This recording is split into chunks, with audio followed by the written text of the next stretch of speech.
nyo, nung kami ay mag-assembly sa DGMI, lahat po sila ay inimbitado. Pero hindi po namin sinabi na sila ay naandun para sila ay atayin ng pilitan sa DGMI. Kung sino lang po ang mag-a-accept ng bagong sistema, siya po ang aming isasama. Sa awa ng Diyos, kami po ay 7 chapters sa Eastern Province na talagang yan po ang tinatawag na ang total na aming miyembro sa DGMI. Pero dapat po yan ay 11 chapters. Kaya lang, tulad po ng mga problema natin sa ating mga grupo, ang Riyadh po ay nagkaroon kami ng problema nung nakaraang 2 weeks or 4 months ago. Nagkaroon kami ng problema ng pasok po yata yun. 5 months ago. Nagka-problema po kami ng Riyadh. Dahil yung mga tao na inilagay namin doon, ipinresto namin doon, ay mga guardians langaw, kung tawagin namin. Ano po ba yung guardians langaw? Yung po mga langaw, pag pumamong sa kalabaw, mas malaki pa ang tingin nila sa kalabaw. Ano po? Sila po ay inaasahan namin mahawak sa mga tao doon sa Riyadh. Pero ang kinalabasan, gusto nilang magsarili at tanggalin kami. Ibig sabihin, mas umabuso pa. At yung sistema nila, ang gusto nilang mangyari, ganun pa rin sa GBI. Ang sabi ko, bakit pa tayo lumipat ng DGMI kung tayo ay GBI pa rin ang gagamitin natin sistema? Useless. Sabi ko, dapat gamitin natin kung ano ang dapat natin gawin para sa sistema natin. Huwag na natin, kalimutan natin yung GBI na yan. Wala na yan. Limot na natin yan. Ito na ang bagong sistema natin, ito na ang sundin natin. Ngayon, ang report ko sa kaperahan, sa DGMI, sa Saudi Arabia, ako po ay masasabi kong malaki na ang pinagbago. Maaari kayo rin po nararamdaman nyo na ang sistema natin malaki na pinagbago.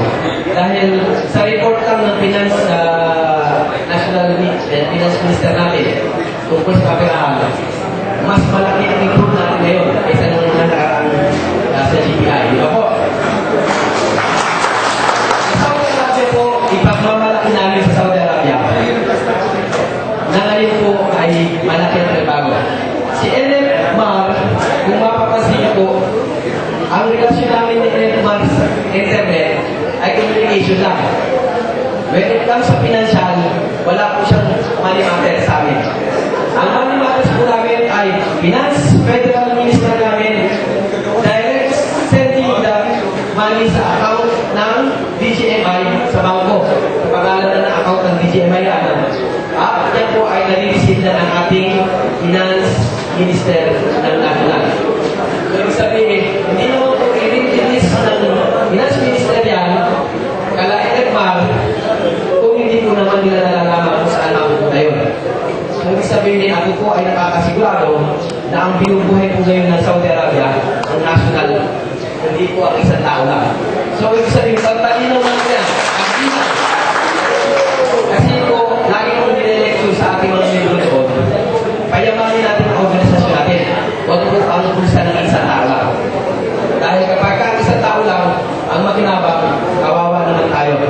Pero kung ang national, ang payamanin natin, lahat tayo, pagdating ng araw, makikinabang. Tama po ba ako? Ang sistema po sa Saudi Arabia ay itatry ko pong i-submit kay po mamaya kung ano yung dapat may little differences po pagdating po sa government system. Kasi po ang Luzon, Visayas, Mindanao, pwede i-adapt yung ating tinatawag na national bylaws. Pero ang overseas, may slightly difference. Kasi po, for example, dito po recognize natin yung municipal chapter, provincial chapter, recognize po natin yan dito sa ating sa Pilipinas. Pero sa overseas po, yan ang aming pinag-aawayan. May kakalunan po namin yan.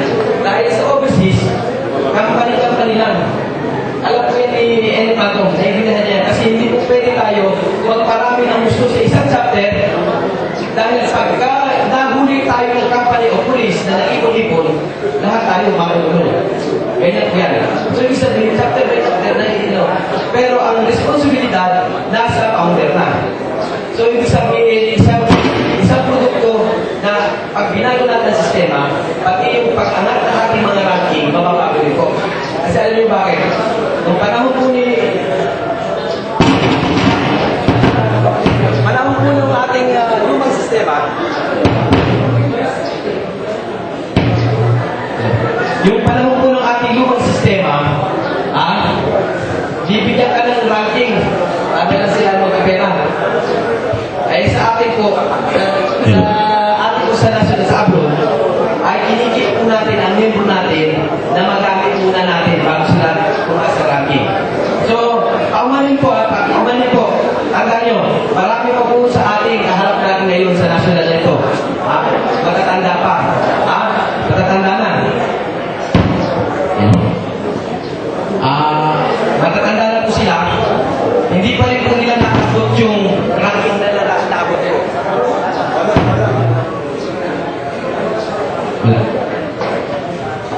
Ayun. So, ibig sabihin, ako po doon kayo.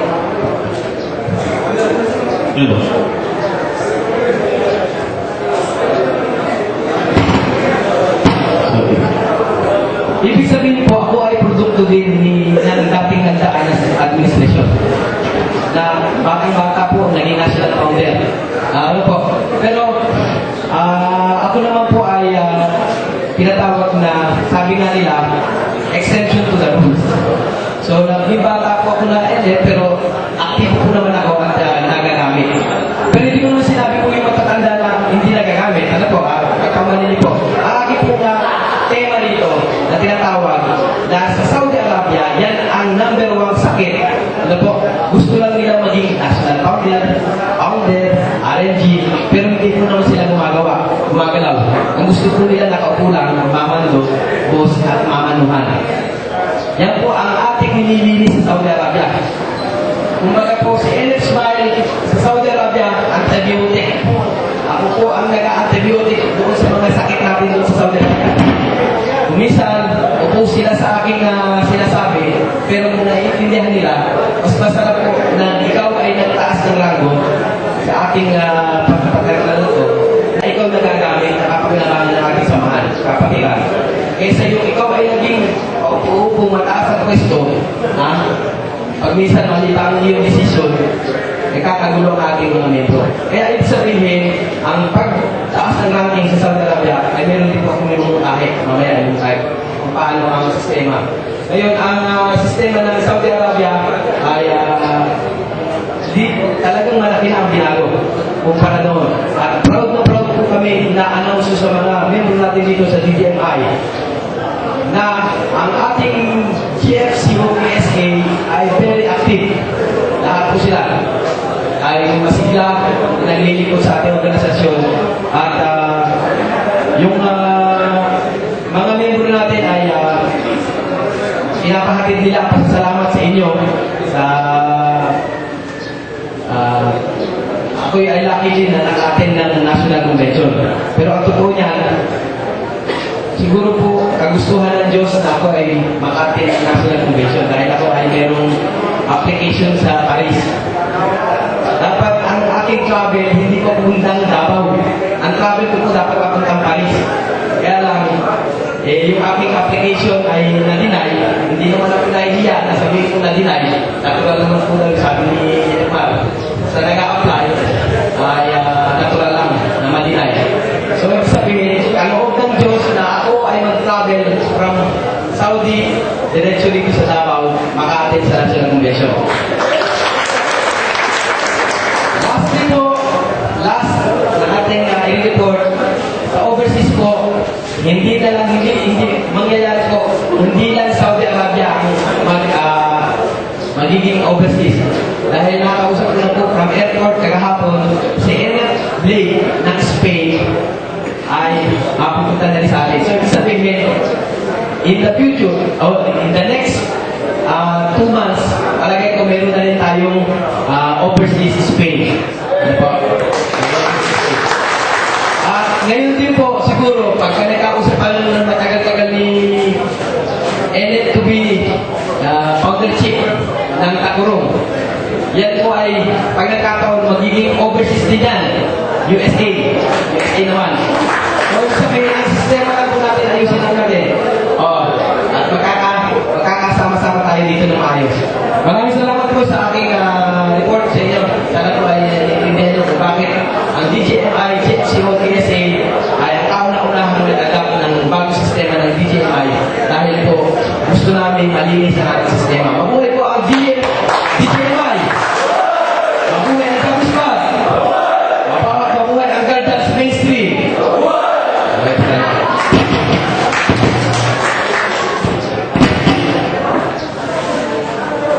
Thank you. Thank you very much. Thank you very much.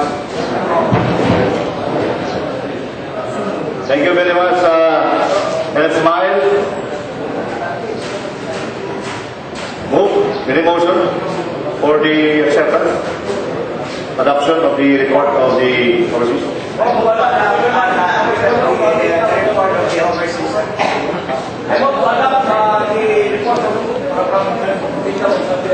Okay, you have two motions.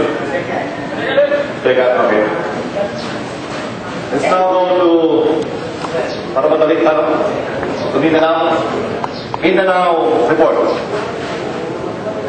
This would be rendered since NMC man, Astroval Seaman is not around because of pressing things in illegal.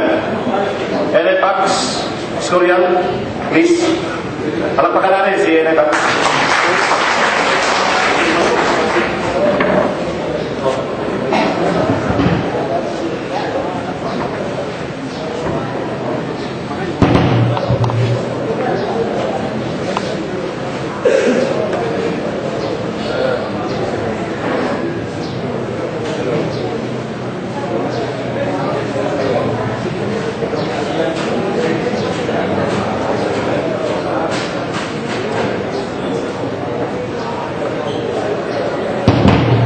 Hello. Huwag kamanan ng video 5 eh. Hello brothers and sisters, good morning.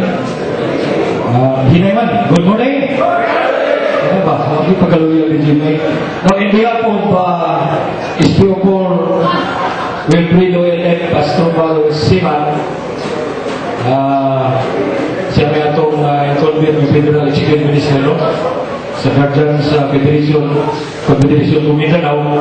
Ako itasak ko rin siya report because sa pangkaroon pa na busy siya. Pero he is very much really magkakagumali.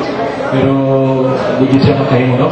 So muna yung report, no? Actually, as I go over with this report, muna na siya o balik-balik lang sa national na mga movement because tinanggong yung area is covering Mindanao. So ako yung basa ko ng yung report. Ha? Ganun ba? Sige.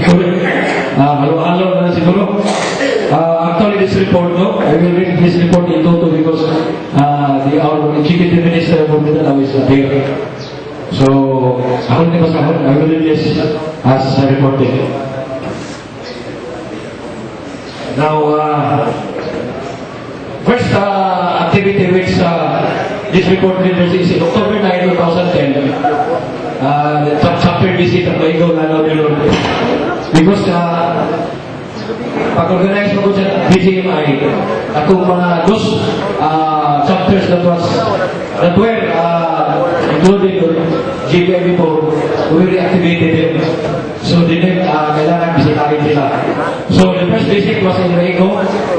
On October 16 and 17, 2010, chapter visit again at Marilong, Davao. In Davao. In October 31, 2010, the chapter of Dawan was organized. Ito no? Dawan sa Miss Oriental.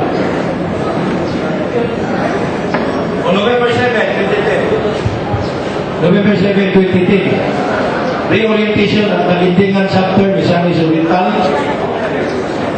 Again, as what I've said, reorganize, reorient din sila because of financial changes in our bylaws. So, 29 again,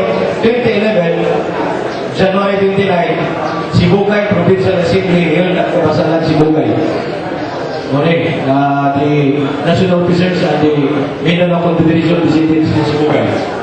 February 25, 2011, reorientation of Marama, Eastern chapters, Bukidnon.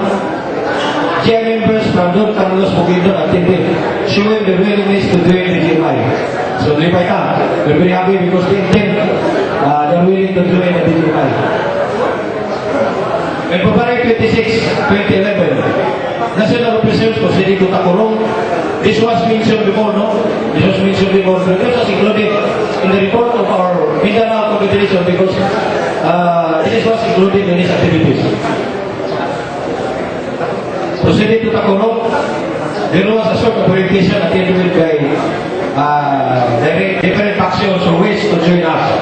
On February 27, the group withdrew from Tacorong and stopped at Colonia chapter, Davao, where then it was declared then as Valencia City chapter, in the presence of Epantong and Epapali, National Founder Vinal, and some national officers.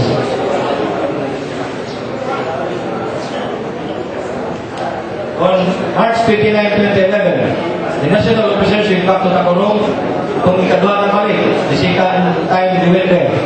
Through the effort of Colonel Jos Sulupas and Founder Chief Karigawa, they were able to organize the Tacorong City chapter with the new set of officers. The ceremony was administered by OTK, by Prime Minister Taglamig Apali. On May 7, another chapter from Looc, Villanueva was organized in the presence of National Founder Pantong, Tinoy, National Founder Apali, National Founder Salamander, National Founder Grips, and other national officials. As per record today, Region 10 has 11 chapters active. Region 9 has 19 chapters armed. 1 city chapter and 1 barangay chapter. Caraga Region 13, none. Region 11 in Davao City has 5 chapters and 3 chapters in Davao del Norte.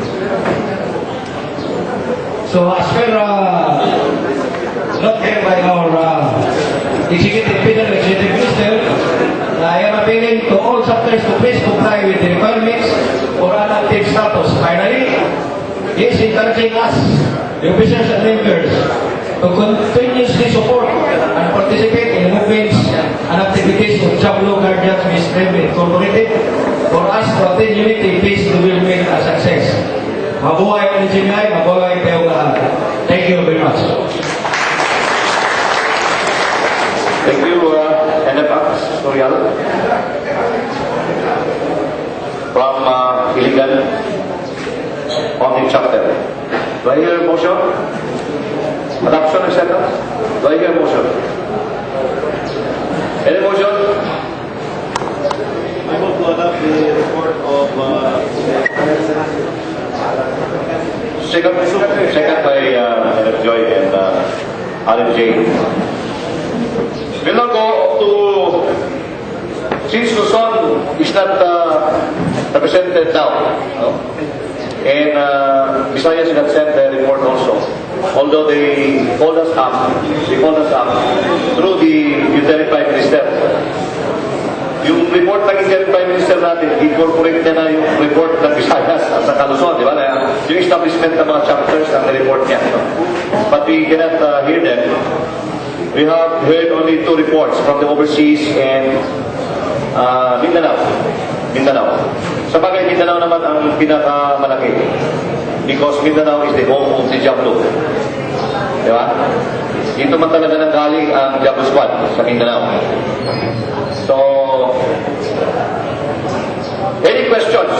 Now, we'll entertain questions from the report of the Chief Elder, the Prime Minister, and the Finance. Do we have anything to be clarified sa financial report or Chief Elder's report and the interim Prime Minister report? I would like to stress that we consider the establishment of chapters, even if we have already a chapter with the other group, no? The DCBI, we do not consider it as our chapter immediately, even if they will signify the transfer, unless we will be recognized. unless they're very recognized. So, yes. Mr. Provider, Radio 80 po Sena. I vote, Mr. Provider, that the report of the financial report I made, every chapter of participating in convention will be at least a copy to be sent to the Okay, we'll take it. Second then, we'll take it. We will request the Secretariat and the Finance Minister to furnish copies to all chapters. Is that all chapters? To all chapters? To all chapters, okay. That financial report, you're referring to that financial report. So the interim period, financial report. Okay, thank you very much, NM August.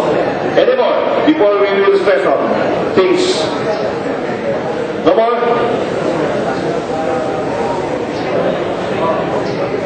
Important matters of the financial report. Important matters of the financial report. Kasi, Audited report, financial audited report, bago i-attack. financial, Audited report. audited financial statement. So, audited financial statement. Okay. Audited by our auditor. Our auditor. Okay. So, klaro ha? Naka-record na no? Any more? Financial. Yes, I recognize.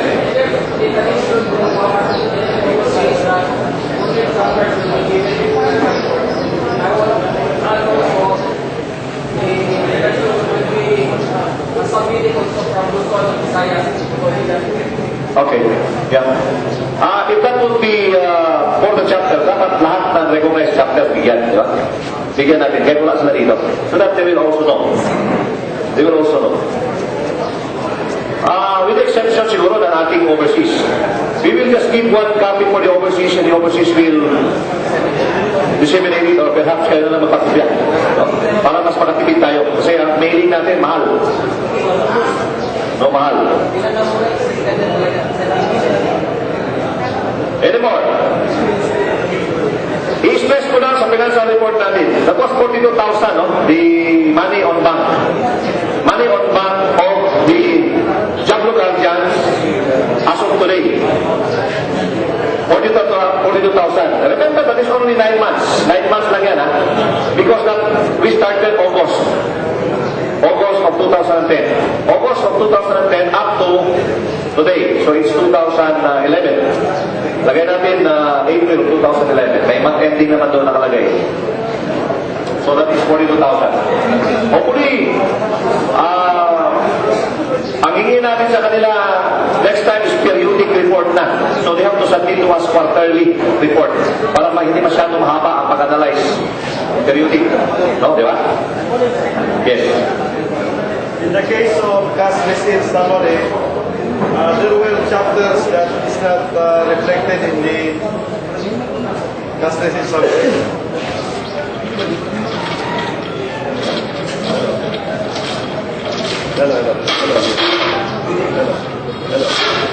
Hello. In the cash receipts summary, there are chapters that is not reflected here, maybe because they were not able to pay the required fees that's supposed to be paid to the national headquarters. But those chapters is still considered recognized now as part of the DGMI. Now, I believe my question is, can you give us the bill so that we can give our fees to the national headquarters? What about the IDs? The IDs, do we have now the standard format of the ID?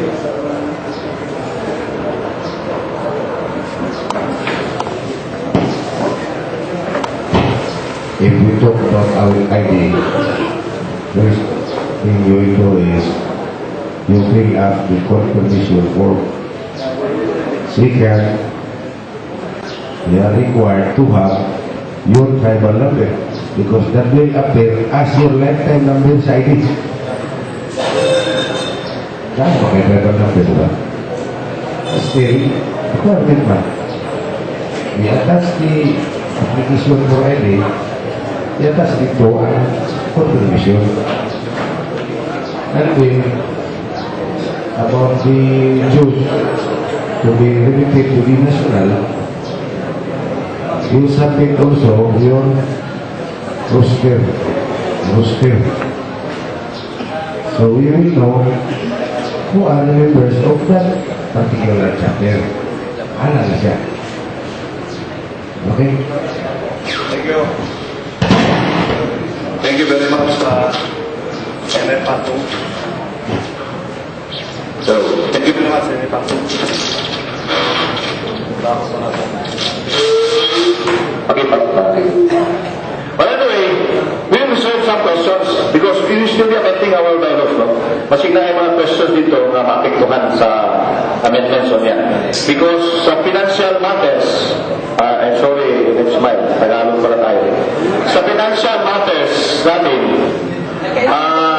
ang 1,000 pesos na charter due natin, but the chapter will go to the Federal Confederation. It will not go directly to the national office. The Federal Confederation will receive only 5,000 annual dues from the Federal Confederation. Ganun yun. Kasi nga, napag-usapan natin noon sa May natin na assembly sa Iligan because of financial questions raised during the previous organization that we have. Pera ng overseas para sa overseas. Pera ng Mindanao para sa Mindanao. Pera ng Visayas para sa Visayas. Because based on our experience last time, Mindanao lang naman ang nagbayad sa akin as your finance minister. It came out na mayroong payment din ang overseas pero hindi nakarating sa national treasury natin. Ay, hindi ko alam kung ano nangyari sa kanila yan. Napag-usapan na kanina ni... Ako paliwanag ko po doon, akala namin, nililiquidate every meetings. Pero ang overseas, nag-aakala lang pala na nililiquidate. Yung pala ay hindi pala nililiquidate yan. Kaya nalaman namin na hindi rin pala makakarating sa national ang pera natin. Yeah, so ang nangyari because of that, based on that experience, binago natin ang flow. Nagkaroon tayo ng Federal Confederation, Mindanao, Visayas, and Luzon, and overseas. Yun ang mag-control sa lahat ng area, including the distribution of ID cards, with, of course, the permission and control of the national organization. So, klaro yan na napag-usapan natin during our national convention last August. And it was approved. Maliban lang kung we will have some amendments today as we present the bylaws now after. Any more? Any more? Wala na? No more? We'll go to the next plenary. Meron akong distribute sa inyo na mga copies ng bylaws natin. We'll propose amendments na incorporate na dyan yung proposed amendments. Kaya lang, limited ang copies natin because if we will print it lahat and then pagpaguhin naman natin, masyadong magastos tayo. We will give you the final copy after, no? Na ma-amend na natin yung lahat ng ating provision kung mayroon tayong dapat i-amend. No? Depende yan sa approval na yun. But as we will discuss it, papakita natin dito sa harap para ma-discuss natin isa-isa yung amendment sa Constitution natin. The next session, the next plenary is about the amendments of the Constitution and bylaws, if any. We have prepared a proposed amendments incorporated already sa ating Constitution and bylaws. These are amendments that we gather from suggestions of our members. No? Na-incorporate natin dyan. Because according to the bylaws, sa amendments natin, this should be given in advance to the Parliament. Tinapon natin ito. Na ibigay natin so that we can prepare the proposed amendments. Can we start it with yun sa akin muna? Just do CBL final with amendments.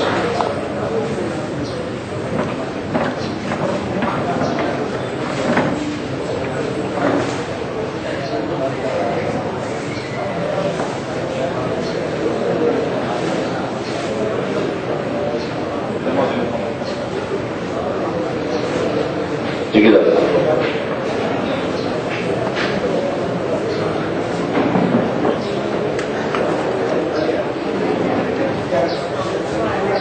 Biar.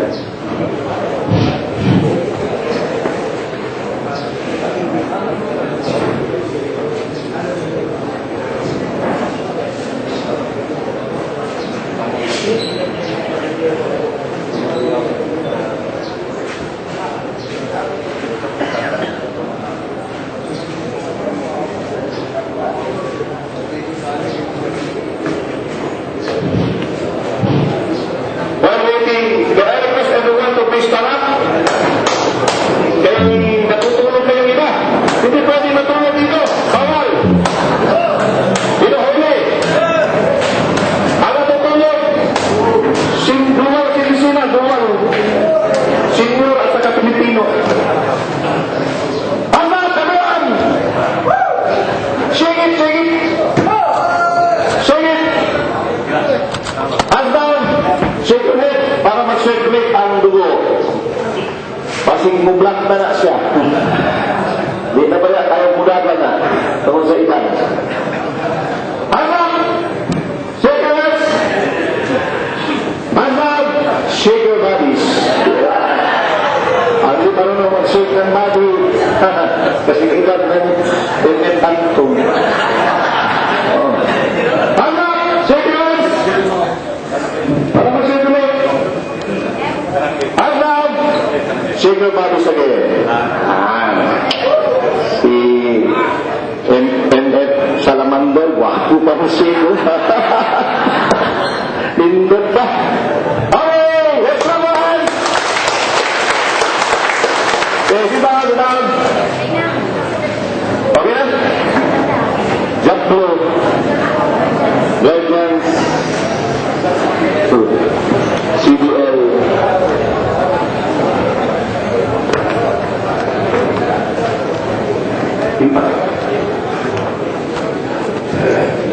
Yeah. With amendments. Yeah. With amendment. Okay. Sino dapat makita?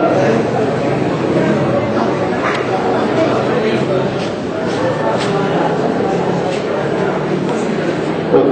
Hanap. Hanap. Wala. Hindi makita.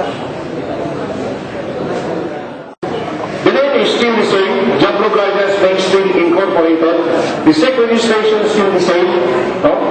CN 2010-26952, dated August 16. Memorable day of August 7, 2010. This is actually Ibalik Jablo Group, formerly from the Jablo Squad CB Brotherhood Association Incorporated with SEC registration number 0119564, dated March 12, 1984.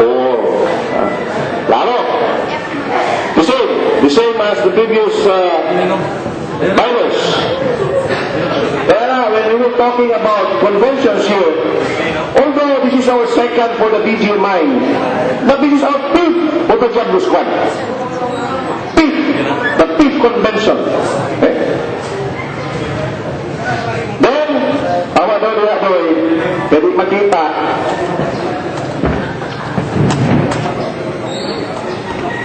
Hindi may pampuko. Then, the number is still the same. The same ang pera mo, itaas lang natin, please.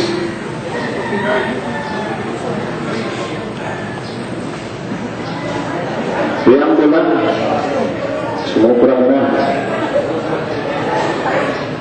Doon, di makita doon, sumopra mo.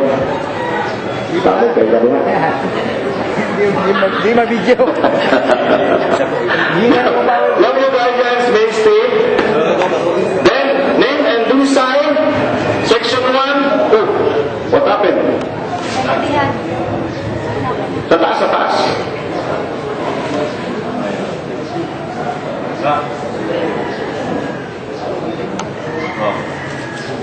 Section 1. Name of the organization. Section 2. Yeah, i-up lang siya, i-up. Pero lang siya, roll. Barul. Iiyak lang ba? Ito kata. The Guardians mainstream national headquarters will be located in Iligan City. The same? The same. Okay? Mindanao, Philippines. Iligan. Iligan because it is the home of the founding chapter. It is where the Diablo Squad, it was where the Diablo Squad started. When the Diablo Squad dirty doesn't, but not really dirty. No, the dirty doesn't, but not really dirty. Was organized by Abraham Hangaw. No? So illegal. May apologies to the people of Manila. Meron kasi mga sinasabi noon na parang Manila ang seat ng government. The Imperial Manila. Yun pala yung sinasabi. And there are also other groups, because they don't want to be called factions, but groups or branch, na they wanted the seat of government in Manila because iba na ang dating. In our case, we just wanted to be true. Yung totoo. We were born in Iligan. Doon tayo magsimula.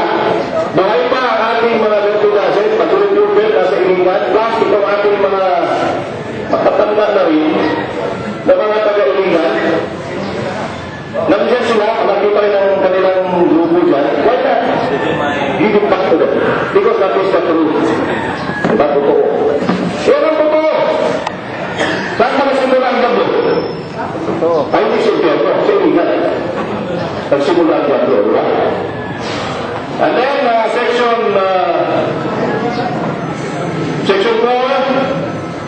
section 3, the members shall be called Diablo Guardians. Balik Diablo tayo. We explained it already previously during the 2010 convention. But ang original, balik tayo sa original. No? Balik tayo sa Diablo Squad. Because if we will be considering ourselves as a new group, hindi tayo nasa original. We will not be coming from the root or the Quran, but we will be coming from the branches. And then, section 4, the boundless and indigenous, you read it, no? Basahin ko mabuti yan. The boundless and indigenous gentlemen of the Filipino race united under one banner and advocator of the nation and society. Translated sa Filipino as mga magigiting at matatapat na mga ginoo ng lahing Filipino ang pagtanggol sa ilalim ng nagkakaisang bansa at lipunan. If you're going to read the previous interpretation, translation from English to Tagalog to Filipino, yung mga dating mga Bibles natin, meron kakaiba. Actually, kung titignan mo, inayos lang natin yung arrangement ng words, no? Words, as to the grammar, sa arrangement and placement of words, na para magandang pakinggan. And then, the section 5, the Diablo Guardians was broken down, nalagay natin ang meaning ng Diablo Squad. Diablo, no? D-I-A-B-L-O. Previously, nagkaroon tayo ng argument. Ang iba ayaw ng Diablo kasi pangit pakinggan. Pero tayo anak ng Diablo, whether we like it or not. Kasi kung hindi ka anak ng Diablo, hindi ka saan ka nang galing ng Diablos. So, nagkaroon tayo ng kunting, but we were able to accept the fact that we are from the original. Sige lang, taas mo pa na shield. Motto, brotherhood for peace and equality. Itaas mo pa. And then we have the white, red, yellow, and blue as national color. These are standard meanings, color, and items in the Constitution and bylaws as adopted from the original Diablo Squad to the different